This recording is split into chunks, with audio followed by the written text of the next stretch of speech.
Hi అండి. ఉగాది పచ్చడిలో మాత్రమే వేసుకునే ఈ వేప పువ్వుని రొటీన్గా మన లైఫ్లో పచ్చడి రూపంలో తింటే ఎలా ఉంటుంది? నిజమేనండి, ఈ వేప పువ్వుతో మంచి పచ్చడి చేసి చూపించబోతున్నాను. చాలా బాగుంటుంది.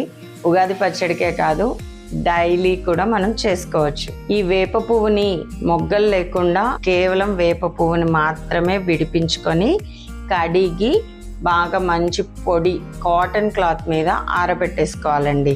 అలా ఆరబెట్టుకుందే ఈ వేప పువ్వు. ముందుగా కడాయి పెట్టేసుకొని పోపుకి సరిపడా ఆయిల్ని వేసేసుకుందాం. ఆయిల్ వేడవ్వగానే కాస్తంత ఆవాలు, కాస్తంత జీలకర్ర, ఎండుమిర్చి, ఇంగువ అవ్వగానే మనం బాగా ఆరబెట్టుకున్న ఈ వేప పువ్వుని దీనిలో వేసేద్దాం.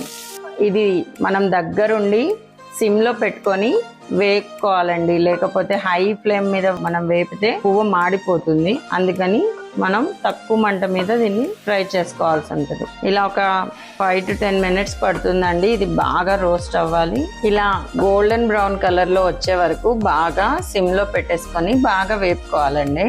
ఇలా బాగా వేగిపోయిన వేప పువ్వులో ఆల్రెడీ నానబెట్టుకున్న చింతపండు పులుసు అండి. దీనిలోకి కాస్తంత పసుపు, బెల్లం అండి. ఈ వేపు చేదుని కట్ చేయడానికి ఈ పులుపు బెల్లం వేస్తున్నాం. బెల్లం కాస్త ఎక్కువగానే పడుతుంది. ఇలా ఈ చింతపండు గుజ్జులో దీన్ని మొత్తం ఉడికించుకోవాల్సి ఉంటుంది. ఇలా మరుగుతున్న దానిలో మనం చారు పొడి అండి, మనం చారు మిరప్పొడి తయారు చేసుకుంటాం కదా, ఆ చారు మిరప్పొడిని వేయాలి. ఇంకా తగినంత ఉప్పు.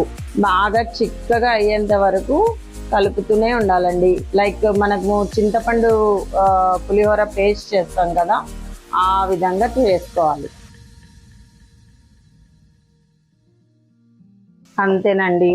ఇలా బాగా చింతపండు గుజ్జు దగ్గరికి అయ్యే వరకు బాగా సిమ్లో మరగపెట్టేసుకొని మనం పులుపు తీపి ఒకసారి టేస్ట్ చూసుకొని తక్కువ పడితే, నేను యాక్చువల్లీ మీకేం కొలతలు చెప్పలేదు, క్వాంటిటీని బట్టి మనకు పులిహోర గొజ్జుకి ఎలా వేస్తామో అలా వేసుకోవడమే.